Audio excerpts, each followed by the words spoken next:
Good afternoon, morning, or night, wherever and whenever you are, and welcome to another episode of Text2. We're the show that discusses things such as tech, science, computers, home theater, gaming, and how to wash your dishes. And I am Mark Murin. And I'm Dylan. And Dylan is having audio difficulties tonight, so we apologize for the occasional chopper sound in the background. It's likely that the military calling he's doing right now is taking precedence. So if you hear the chopper, don't freak out. It's just Dylan. So we're back for Text2, and this is episode 31. We've made it to 31 here. And we're going to jump right into things and check and see what's cooking in the Text2 this week.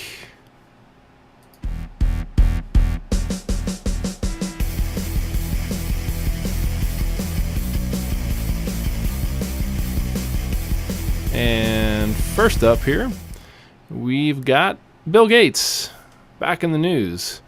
Bill Gates is calling for more innovation at Microsoft after a mobile mistake.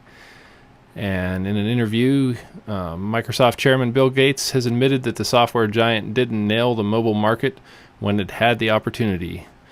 He stated that there's a lot of things like cell phones where we didn't get out in the lead early. We didn't miss cell phones, but the way we went about it didn't allow us to get to the leadership. Gates says this strategy was clearly a mistake, and I have a clip of that here. It's just 40 seconds long, basically saying the same thing, so let's just take a brief listen to that. Get out in the lead very early. Why not? Did you just miss that? Oh, that's too complicated. Okay, but did you miss the cell phone? Did you miss search? No, we didn't miss cell phones. We didn't miss cell phones, but the way that we went about it didn't allow us to get the leadership. So it's clearly a mistake. You know, there's a lot of analysis of sleep today. Do you sleep much? Yes, I wish I was like these people who could sleep only 4 hours. Yeah. So he described himself and Ballmer as self-critical. He praises the work on Windows 8, Surface, and Bing. However, products aren't enough. He, Ballmer, and I are not satisfied in terms of breakthrough things that we're doing everything possible, says Gates. The honest and frank interview is a rare glimpse into Gates' role at Microsoft after he stepped down as CEO to focus on his philanthropy. And with the recent departure of Steven Sinofsky and apparent focus on merging the Windows and Windows Phone efforts, it's becoming clear that there's an effort at the top of Microsoft to ensure divisions work on a common goal. That's something that obviously hasn't been there in recent years. Gates doesn't hint at any future plans in the interview, but his frustrations show that he's still very much involved. He began back in 1975. So even Bill Gates is not completely satisfied with the direction things are going, it would seem, at least on some level. For instance, music and video across all platforms is kind of weak. You don't have you have podcasts on Windows Phone, for instance, but none on Windows 8 and Xbox. And especially considering there are video podcasts, you would think that they would want to have the same thing on all platforms. It should be unified on all three, but as of yet, still a little bit off on that. And the kludgy start screen, of course, continues to be plaguing some people who don't like it and others who do like it. But clearly the future is the merging of all three platforms in some easy-to-use interface. But hopefully they'll take some user input in the coming months here, in the past, I should say. And Windows 9 just around the corner, I'm sure. And, yeah, go ahead. I was going to say that, I guess, is the plan. That there's that Project Blue. I'm not sure if they're really saying which one's going to be coming first. Yeah, Project Blue is supposed to be Windows 8.5, so maybe they'll take some of the input in Windows 8.5, make some design changes. But clearly, even from this interview, Microsoft in the past has been very divisional. They didn't work together very well, and as a result, you have this segmented approach to things that needs to go away in the future. There needs to be smoother integration between these divisions in order for everything to flow through, like Google-esque, if you will. But it's interesting to see Bill Gates in the spotlight again, at least in terms of Microsoft, since he's been in the shadows for so long. And we'll move on to the next story, and that was that the Apple is cutting the MacBook Pro with Retina price, among other things. Apple prices are usually expensive, and when prices drop, we jump for joy, and that's what's going on right now with the 13-inch MacBook Pro with Retina will drop $200 to $1499. The 256 gig version sheds $300 to $1699, and the 256 gig MacBook Air dropped $100 to $1399. 13 and 15-inch Pros with Retina also got some processor increases. For instance, the 15-inch MacBook Pro with Retina gets a speed boost, and the lower-end version getting its clock speed bumped from 2.4 up to 2.4 from 2.3, and the higher-end version going up to 2.7 from 2.6. Gotta love that extra 0.1. Well worth it. And as well as double the RAM at 16 gigabytes. In the Apple arena in the news story this week. Now, the other Apple-related news here is that of the Apple Watch, the smartwatch. Bloomberg reporting that Apple has a team of about 100 people working on a smartwatch, citing that two people familiar with the company's plans, from those two people with the company's familiar with the plans, say that a smartwatch is coming. The team is made up of engineers, marketing folks, and managers. Bloomberg sources say that the size of the team suggests Apple is beyond the experimentation phase. But there are other companies like Samsung and Pebble that are planning one too. And so, an Apple smartwatch, interesting idea. Some keys to success might be, let's just think about it here. Let's make it nice looking, because watches are meant to be jewelry, so to speak, to a certain extent. Have some body monitoring features, maybe heart rate, other features. Battery life would be nice, maybe every 7 days. That most people don't think about charging their watches. That's usually not an issue. Apps that work great, having a simplified interface, NFC and other features. And how about a microphone that would allow speech to text? You've got to text someone, hold the smartwatch up, and hopefully that works smoothly. And then finally, of course, how can we forget Knight Rider Realm? Microsoft, a microphone to call Kit to come pick you up. Kit, come pick me up.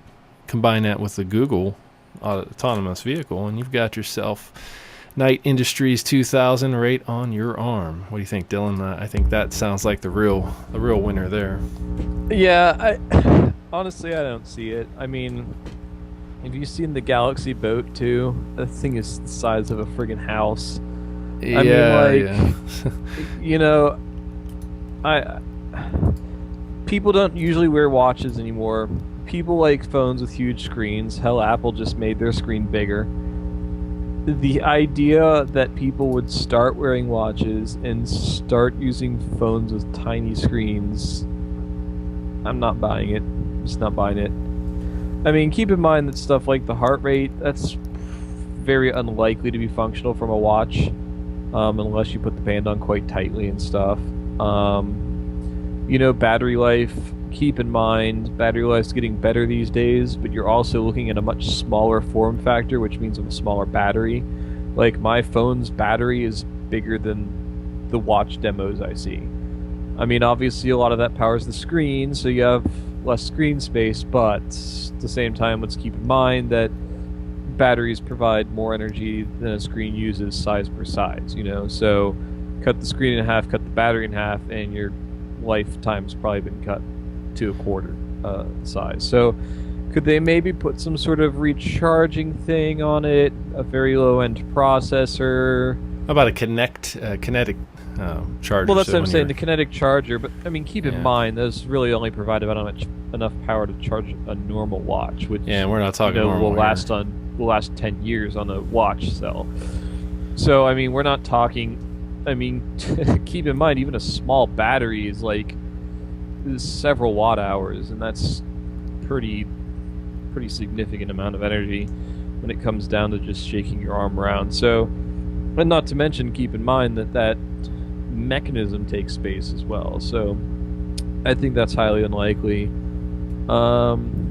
Yeah, so I just can't see more than 2 days of battery life if it's any good at all.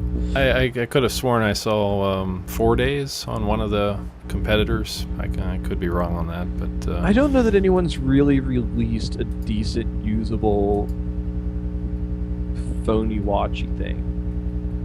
Like, I know there have been plans to. There was that one boondoggle that just happened, but they didn't have crap, and they wouldn't even let people look at it. I mean, I'm just not seeing it. At the bulk that people would put up for a watch, I'd be surprised if you could even get the 10th the battery power, like energy available, as you'll see in your phone. So, you know, cut the cell radio out, but Wi-Fi uses a lot of power.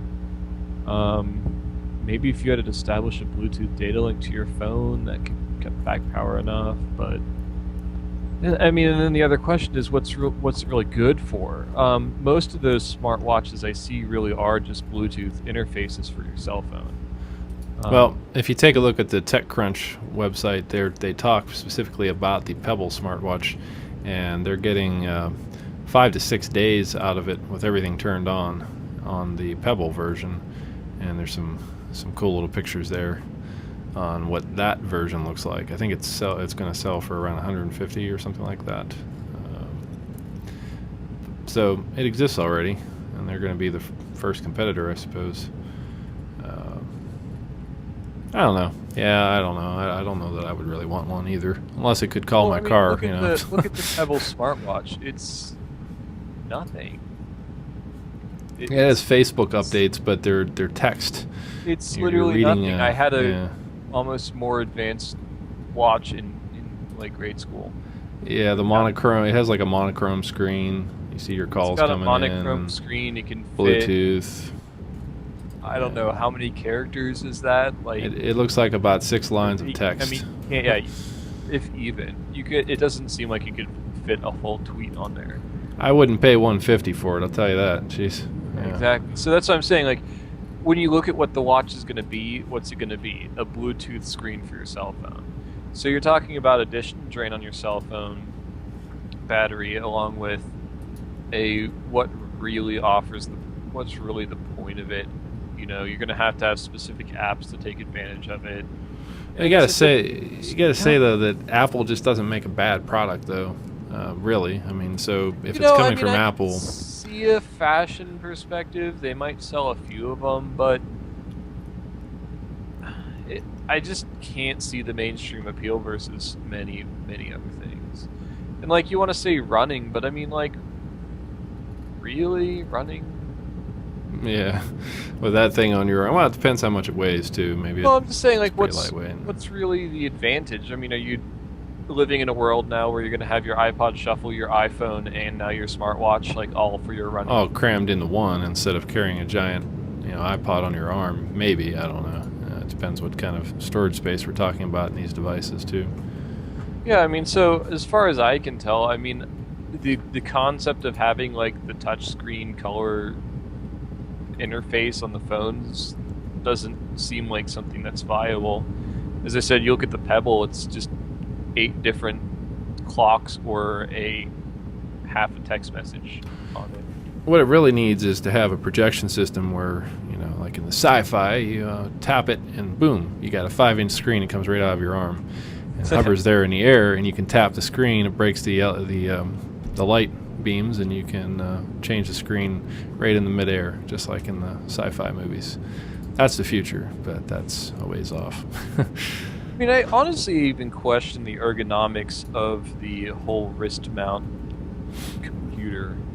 Well, if it's a convenient attachment point. I mean, maybe I'm just used to holding a cell phone at this point, but like, holding something is a lot more like the way your hands work. Like, if you think about it, hold your arm up in front of you. Look at where you'd put your wrist thing and try to type on it with your finger. Yeah, unless you get your I think arm it's straight pretty across. strenuous on your arm to hold it up like that. It's a weird angle. Yeah, So, it would I be don't know. after a while. I mean, I'm not saying never, and I'm not going to say Apple's not going to release it and it's not going to be popular with a few people, but I don't know. I think that there's just this idea that sci-fi is planted in people's heads that it's something cool, and I'm not sure that technology or really just convenience is actually going to make it something that people want. Yeah, I mean, we'll you see. look at that sucker.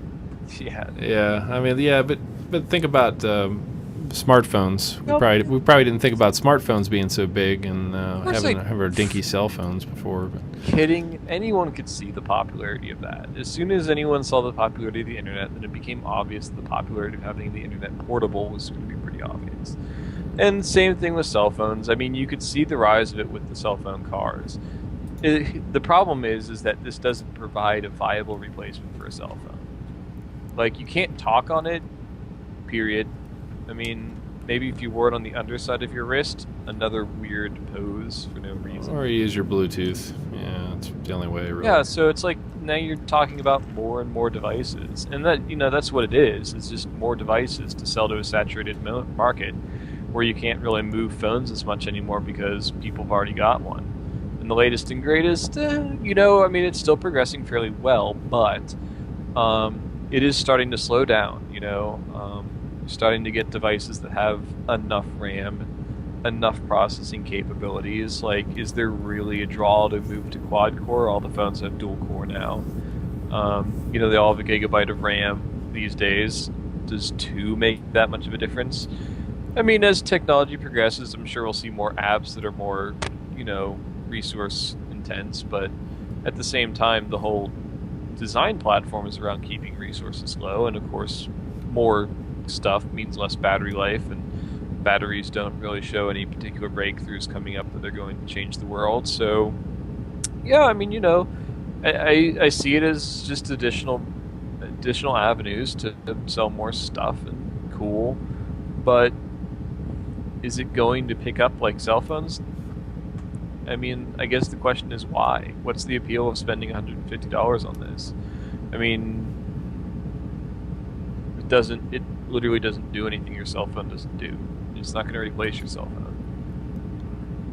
Yeah, we'll see. We'll see. It depends on functionality and apps and usability. So we'll see what develops. But let's move on to the other news story here. That of Intel. And the online TV service is coming at a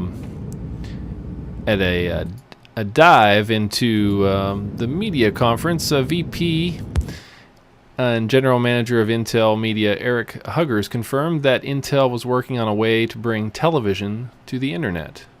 The set-top box that Intel is working on is already being tested by hundreds of Intel employees. Huggers didn't mention if the user would be able to get channels a la carte, and said Intel plans on offering a superior experience and its service is not a value play.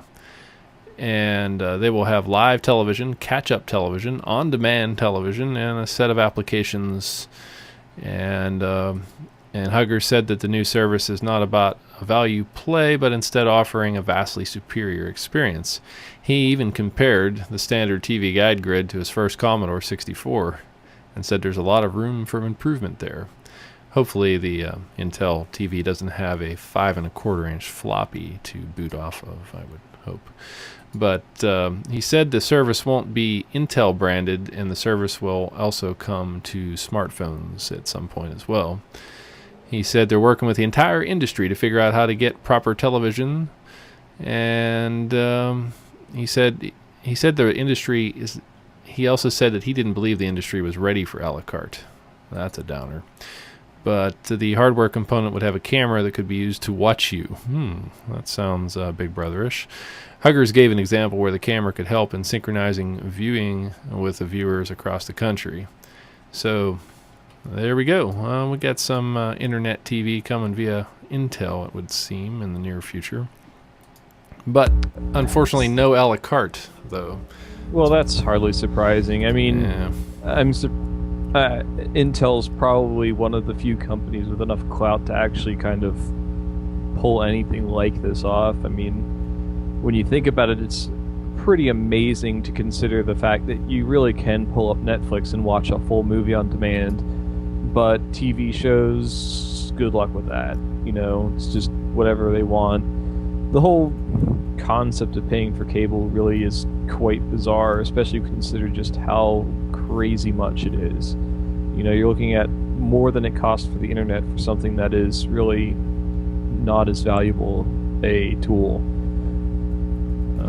So, yeah, I mean, this is pretty much inevitable. It's just big industry is still rolling along. Well, it gives it another competitor, so hopefully it'll drive quality and competition and prices down a little bit and give some more options out there for those who don't want to pay to the big cable companies anyway. So does the in the initial briefing, did the whole idea of synchronizing viewers across the country make any freaking sense there? Yeah, that didn't make much sense to me, other than, hey, we're gonna sit there and we're gonna watch you. We're going to count how many people are there and who they are. Yeah, let's see how many people have fallen asleep during an episode Here, of The Simpsons. I can synchronize it. It's called an on button, and then the play button. Yeah. I mean, it's like instant data right there. You don't need to be watching people to find yeah, that exactly. It's less computation, much more interesting. It offers so much more flexibility. Like this whole idea that I'm going to leave the box on so it can watch me walk into the room and then turn everything on. Like, what's even the point? Yeah. What if I forgot my cell phone? I just like need to go grab it off the coffee table. I like the whole media center turns on just because it's like no, and I get to turn it off. It's like, no, that's kind of what on buttons are for, guys. So, yeah, way to be creepy and not come up with an even sensible excuse. Yeah, not like it's Connect or anything. I mean, we're just talking about creep factor. Yeah, so you can be pretty sure that's definitely a concession that they had to make to even be able to enter these sorts of discussions. That, well, you know, I know that you don't want to give up cable, but if you come play with us, we'll be able to show you live ratings for your programs and how many people are watching it in a room, and when they watch it, everyone's kind of like, well, maybe that's worth a trade-off. So yeah, unless they're going to enable Skype to work over your I'm sure there's maybe a bigger plan there, I would hope anyways. Skype integration or something, because it is on the internet. It's ads. It's ads. Ads. Determine. I can promise you it is ads. They're gonna scan you, see what kind of clothes you're wearing, and target your. You joke, but I'll tell you right now, facial recognition technology makes it trivial to do the following: count the number of people in the room, count their genders, and count their approximate ages. All the demographics you need for ads. Period. Yes, that's true. Yeah. I mean, I don't even know why they're bothering to lie about it. Like, maybe custom commercials, basically, then based on what they see in the room. And not even probably that, but I mean, when you consider the craziness that is the archaic cable TV industry, they still use Nielsen boxes. Like, they look at one person out of 10 to 100,000 people. Like, you know, our city probably has maybe 20 Nielsen people for the entire city. You know, and I'm not saying that it's worthless, but, you know, keep in mind, it's just easily defrauded, you know, just a few families, few key demographics. So, I mean, you know, I can understand the appeal of it, but, you know, like all things these days, it's just so much more voyeuristic than it has to be. But there you go. Yeah. But yeah, I mean, I can pretty much promise you that's always it, because they want to sell ads. That's TV, and that's what this technology is for, selling ads, and that's how they're convincing them to give up the old cable companies, at least in part. Well, yeah, we'll see what develops with the Intel, but we're gonna jump into some big science, trying to move along here. And the big story, of course, from the last few days has been Asteroid 2012 DA14. And this guy was the main topic. But before we talk about the actual asteroid and then, of course, the Russia incident, I'd like to clarify a few things about asteroids and meteors and meteorites and all those sorts of things, just so everyone's aware. An asteroid is actually a giant potato floating in space. That's right.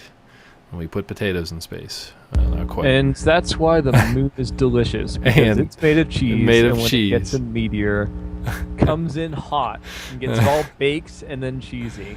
Oh, cheesy potatoes. We gotta love it. And that's what happened in Russia. Everybody was grabbing potatoes.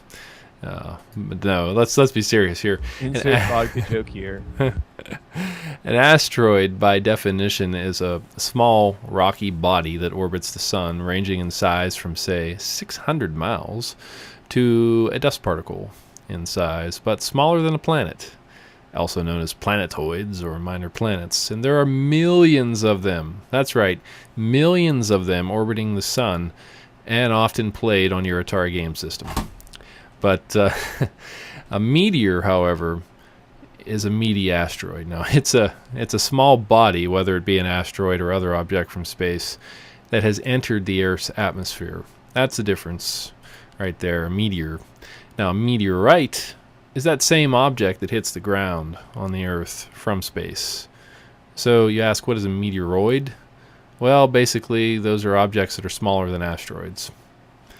And that's the short of it. And the fireball that you see from meteors are called bolides, in case you weren't aware.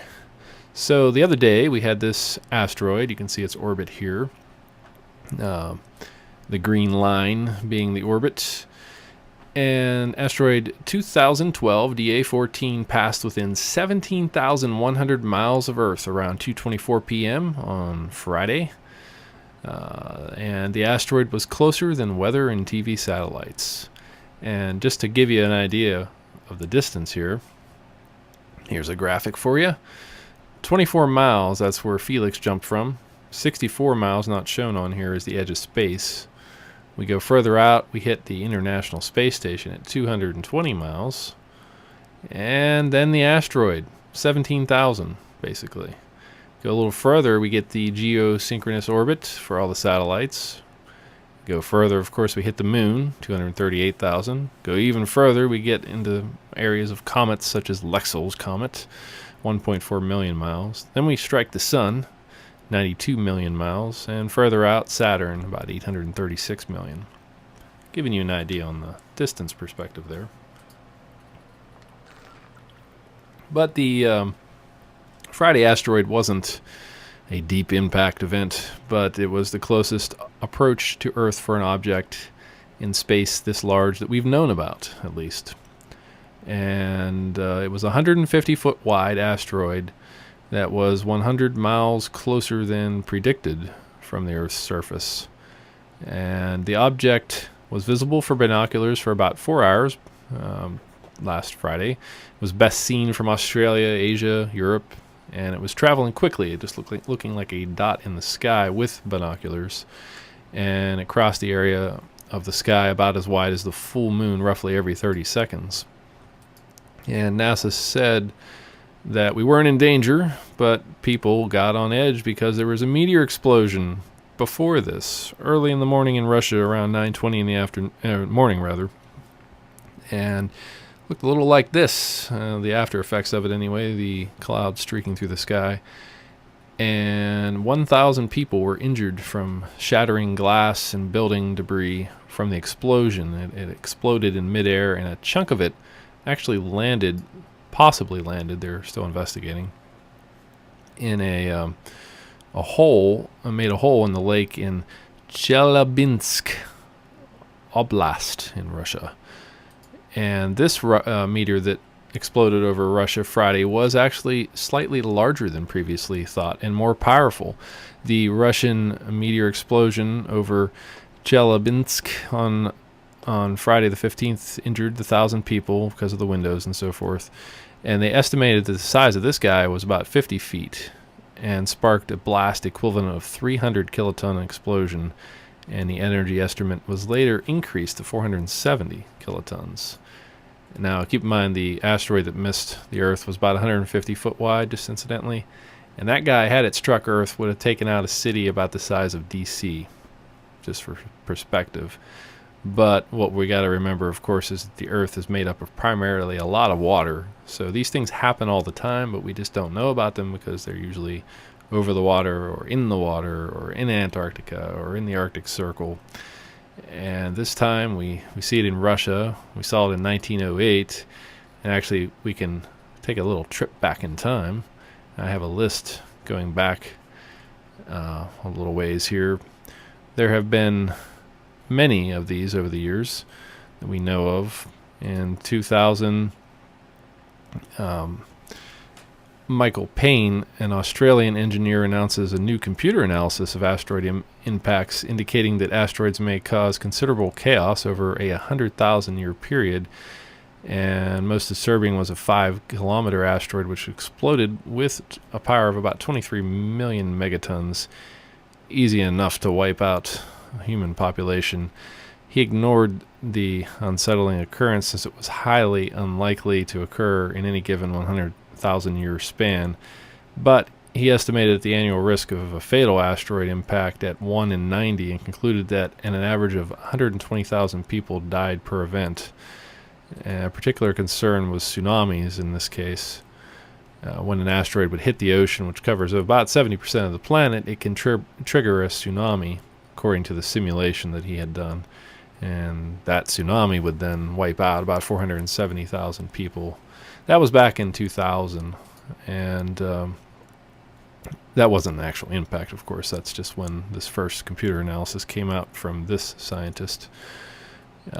In 2000, NASA's Near Asteroid Tracking System announced new data on large asteroids, and they had found between 1,000 and 2,000 and had to downgrade the number significantly. We now believe there are between 500 and 1,000 near-Earth asteroids larger than 1 kilometer in diameter. That was in 2000. And there was a big scare in 1998. We thought there was an asteroid coming, but that was blown off. Of course, in 1994, Comet Shoemaker-Levy broke apart and slammed into Jupiter, but not Earth in that case. We can go back to 1908, and an asteroid estimated at 50 meters across exploded in Siberia, over in the Russian area, Tunguska, and that blew down trees over a 2,000 square kilometer area, killing 1,000 reindeer, but no people. It was remote. And in 1490, about 10,000 people died in the Chinese city of Qilingyang when an asteroid breaks overhead. And 50,000 years ago, an iron meteorite, a few dozen meters across, gouges a 1.2 kilometer Barringer meteorite crater in Arizona. And of course, you can still see that these days in Arizona and visit it. And 3.3 million years ago, there was an impact in Argentina that wiped out and caused extinctions. And then the granddaddy of them all, of course, 65 million years ago, a 10-kilometer asteroid struck north of the Yucatan Peninsula and wiped out the dinosaurs and so forth. So that's just some asteroids that we know of anyway.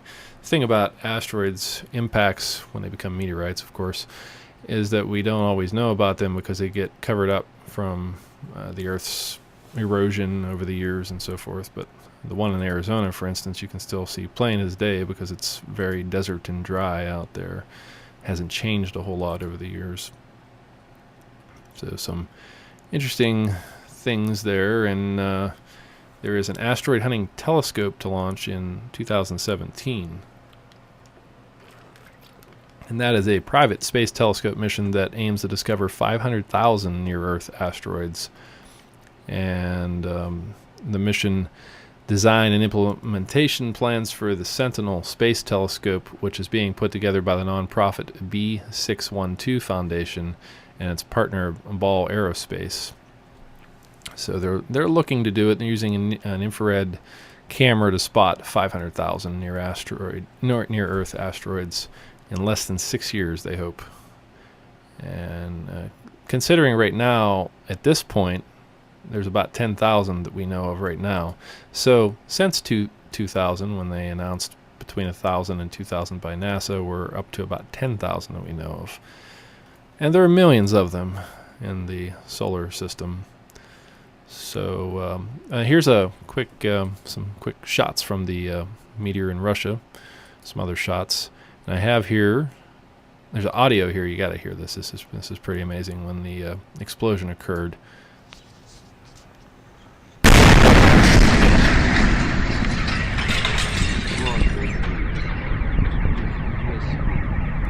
the booms from that were pretty intense, causing windows to shatter. Some more video here.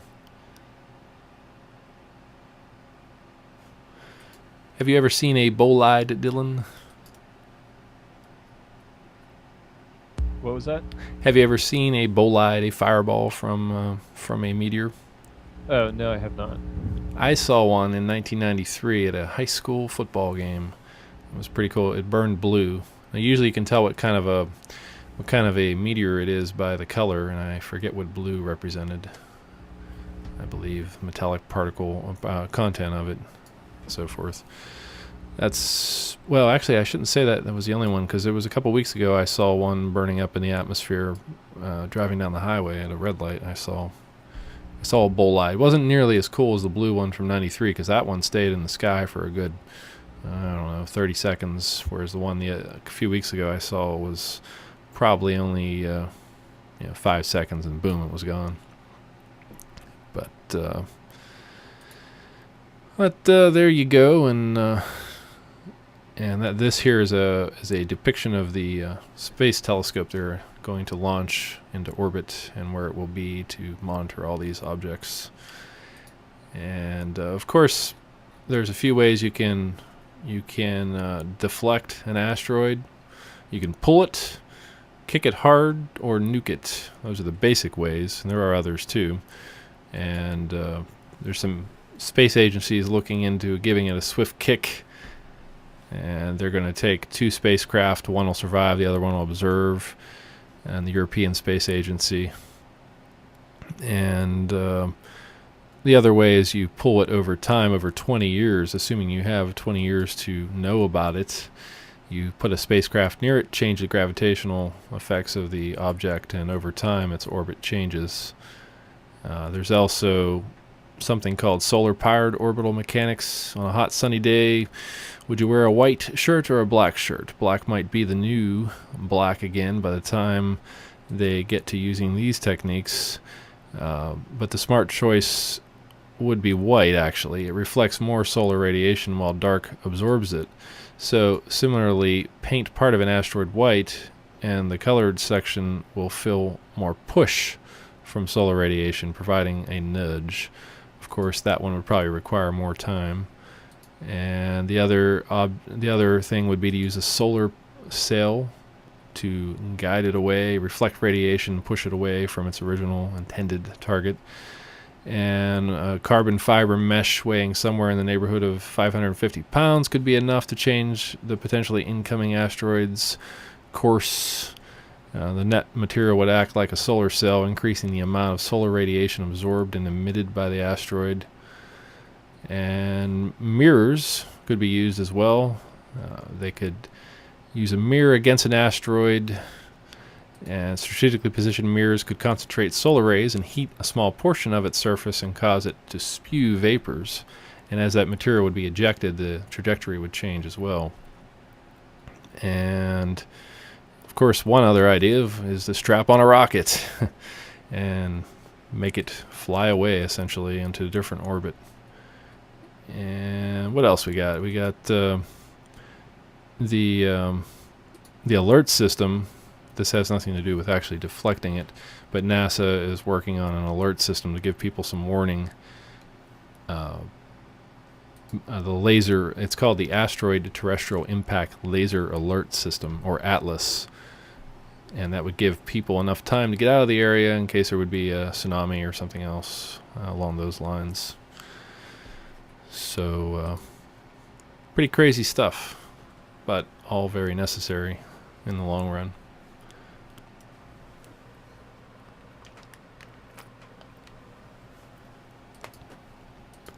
But the biggest news that probably not a lot of people know about right now is Comet ISON is coming.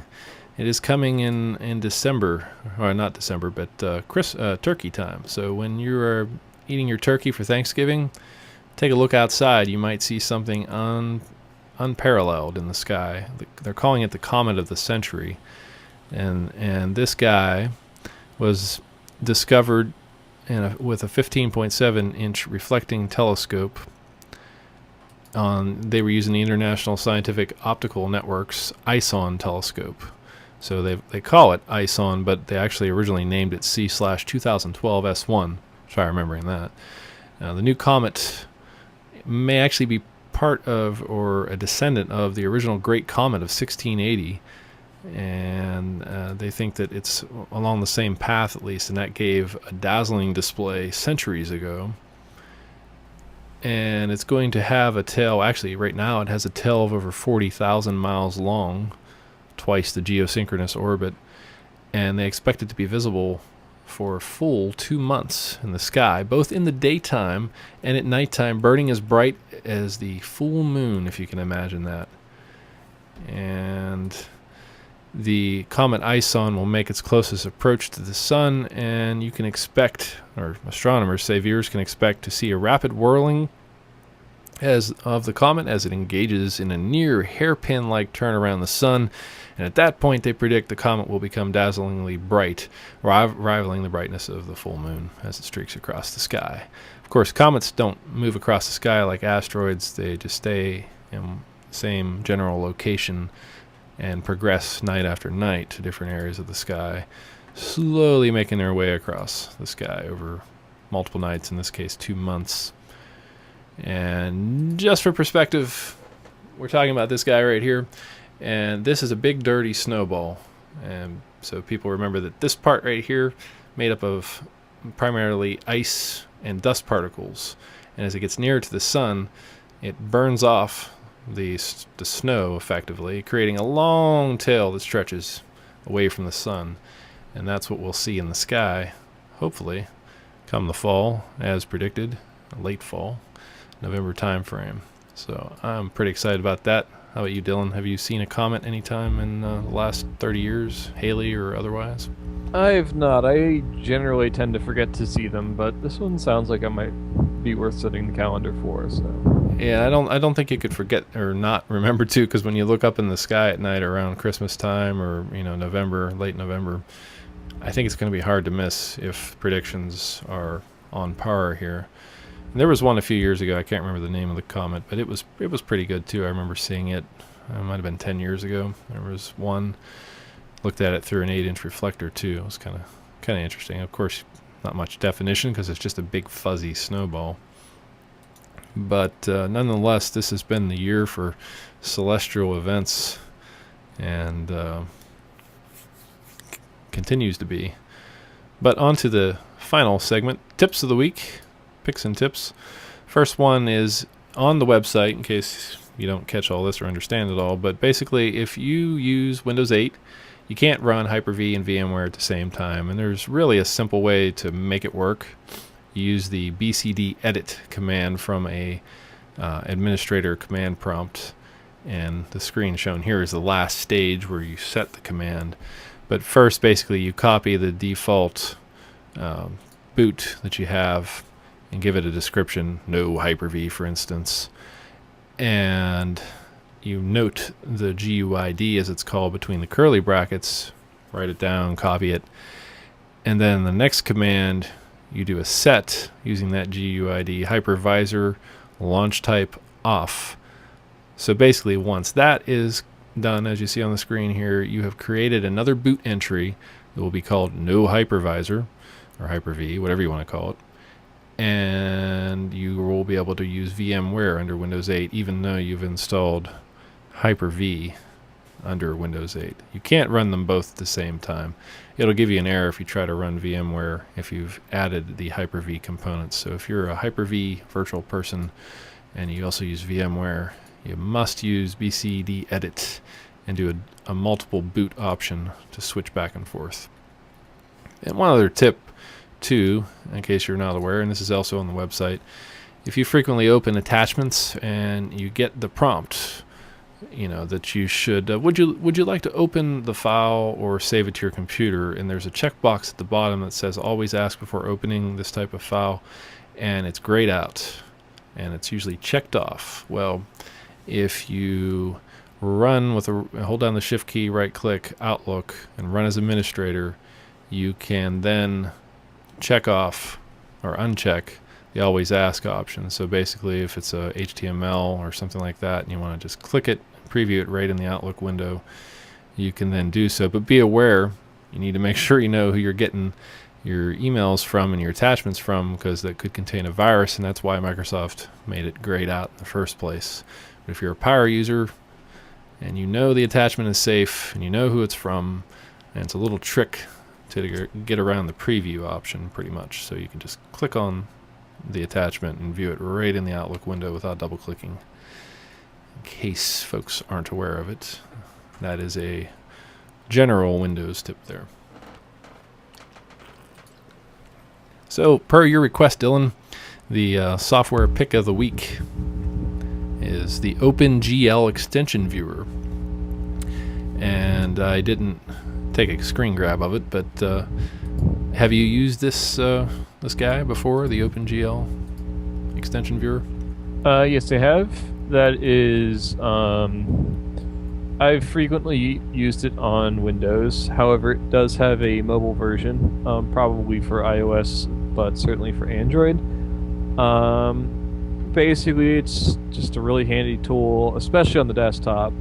If you're ever developing for OpenGL, it shows all the extensions supported by the graphics card, as long as which OpenGL version it supports, and even the various parameters that the specs will define, like the max size of the texture, the number of texture units, the number of vertex units, etc., etc. The shader model and stuff like that. Yeah, I mean that these days that's kind of built into the version that it says it supports, but stuff like that, maximum size of the shader was one. I think they pretty much just list infinite these days, but basically any and every little thing there supported pixel formats and all that sort of stuff. So great tool if you ever wonder about what might be supported on your graphics card or graphics cards in general. What kind of gets a good feeling of those sorts of numbers. Yeah, and if you have to troubleshoot crashed OpenGL apps, it's also useful to view the information as well. Yeah. At least according to the vendor, anyway. And the mobile one's really pretty basic. It really just lists the extensions. A little less excitement, but still quite useful for getting a decent rundown of what's available. And it'll show you some interesting system information, like CPU version, stuff like that.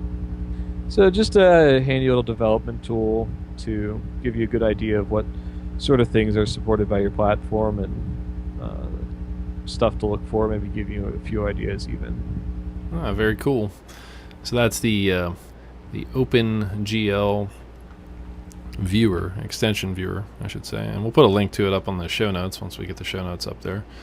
And folks can go check it out. And so there you go. Well, that's going to wrap up today's Text2 show for today. But remember to keep on cooking with tech. And we'll see you next time so we can continue to discuss how to wash those dishes on Text2. And take it easy until next time on Text2.